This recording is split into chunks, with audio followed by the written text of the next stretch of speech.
What's up, everyone? This is Reed Kemp with Reed Kemp Outdoors, and today we are doing a review on the Springfield Armory Hellcat, chambered in 9mm, the different packages you can get for your money, and then we're going to shoot some steel and a few cans behind me. Hope y'all enjoy. So this is the Springfield Hellcat. It is chambered in 9mm, and it comes mainly in three basic trim levels, I suppose you could say. The first one is just the standard, and it comes with the optimal thumb safety, as all of them do. It's about 1 inch wide on the slide here on the top, so it's a very thin gun. You can see that's about finger width or so right there. So not bad at all. It is honestly one of the best guns, I think, a subcompact for concealability. It has a 3-inch barrel length right here, which is a great deal below a lot of the other competitors, say the 365 or even the Glock 43X. The 43 is a little more comparable, but the 43X, they lengthen it a lot to get extra ammunition into there and make the recoil a little bit more manageable. It is 18.3 ounces empty, so without any ammunition in the magazine, it is 18.3 ounces, which is class leading, I do believe. Now, there's a bunch of different magazine sizes you can go with. The standard one right here, this is an 11+1, meaning one in the chamber. It can hold up to 11 rounds in there.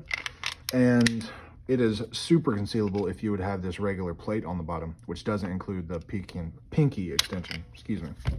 You can take that off and replace it with this, and pretty much it's a flush fitting magazine where it'll fit right in there. And that's basically how it would look in your pocket. Very, very concealable. But a lot of the people that fire these things, they complain about having a pinky hanging off, because I mean, you can imagine with that there, you kind of grip it, and there's not much of a purchase at the bottom for your pinky to hold on to. So this adds just a little bit more on the end of it there. And then we go up to the 13 round magazine, which is 13+1, which is color match. The color match one, this is the one that I keep in it. This one came with it, so it came with this one as well as the 11+1 magazine. So very nice. I'm very pleased with it.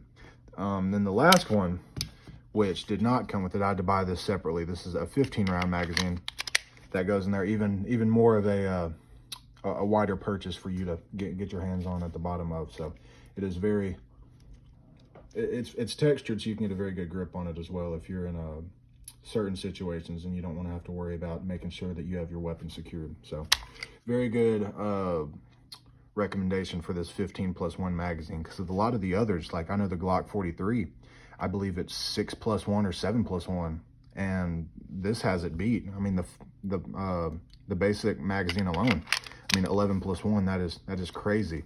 Now I know when people go up to the 43X, which is much bigger than this, it's only an 11+1, I do believe, which this is what this thing starts out at. And I do know that there's some other brands that make aftermarket magazines for the Glock 43, which is another consideration I had. But I just like that everything's brand oriented here, and it comes from the factory with all these different things. So it is really incredible. Now, the magazine prices, we start here and go up. The first one is $30, and then you go up to $42, and this one is also $42. The 15 round magazine. What's cool about this one though, on the 15 round magazine, is this has a slide where it'll slide up and off the magazine if you wanted to.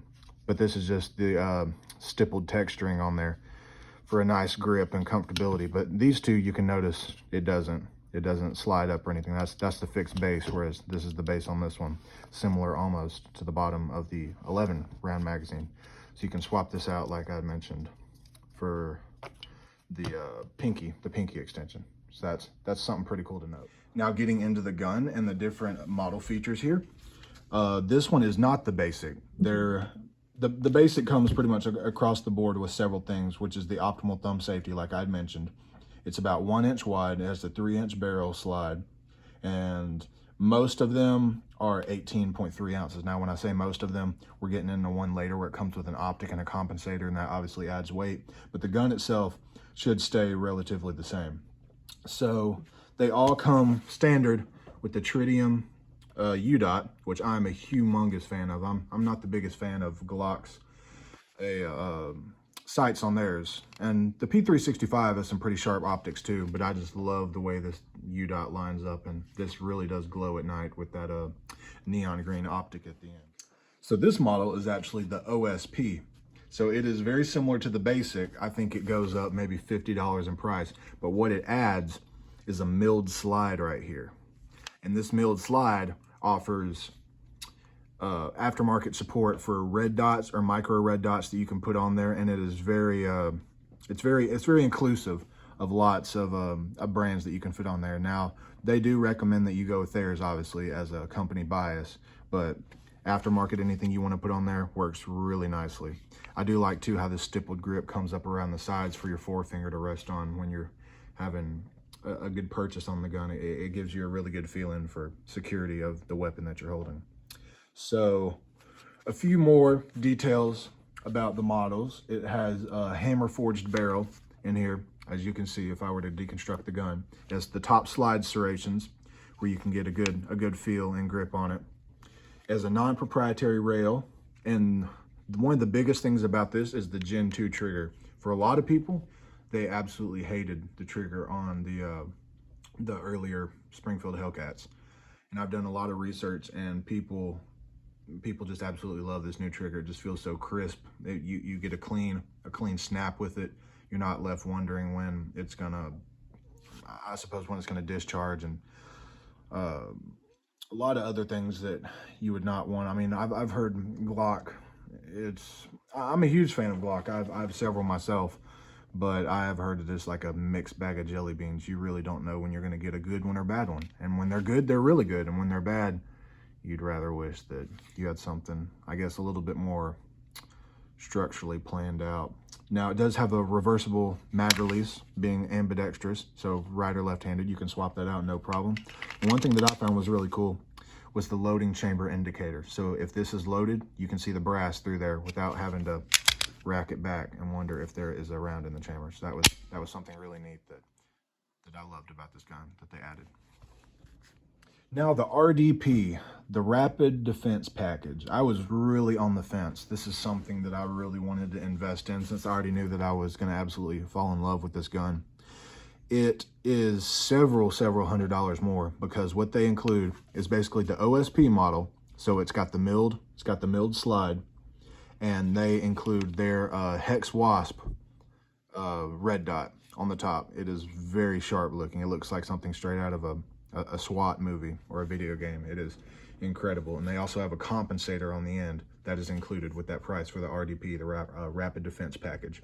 And what that does is, a lot of people had complained because this is such a small concealable gun, it also has the downside of having more snappy recoil, I suppose, for people, I guess, with smaller hands, or for a lot of ladies that use these guns. They didn't prefer as much recoil, even though it's a much more concealable package.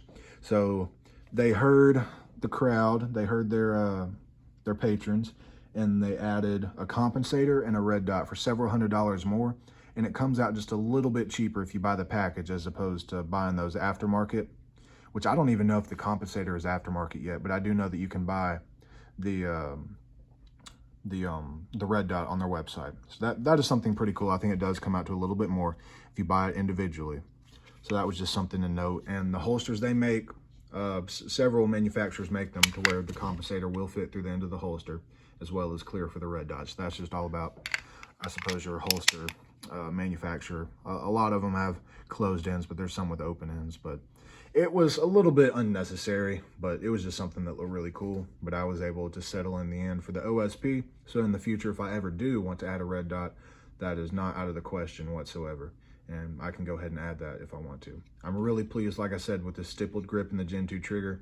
They're absolutely amazing. I have an Olight, I think it's the Olight Balder Pro that I did a review on this channel, on the Glock 22.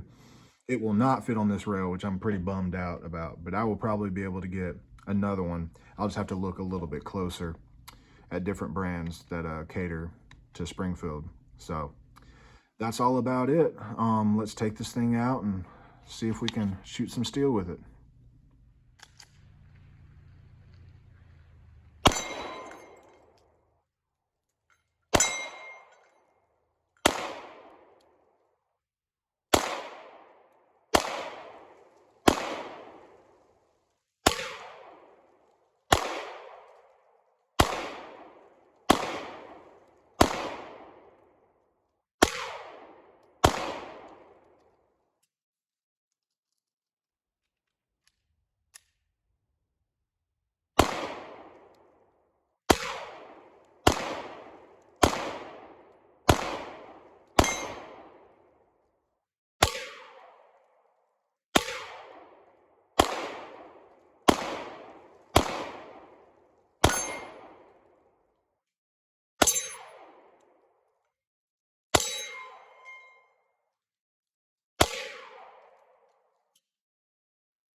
Hope y'all enjoyed.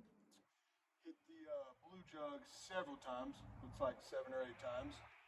Went through the rotating target several times, and I think we actually popped the chain on the first shot on the steel gong. So we definitely gave it a ring a few times. So hope y'all do the same to that notification bell. Subscribe and give it a thumbs up if you liked it, and a thumbs down if you didn't.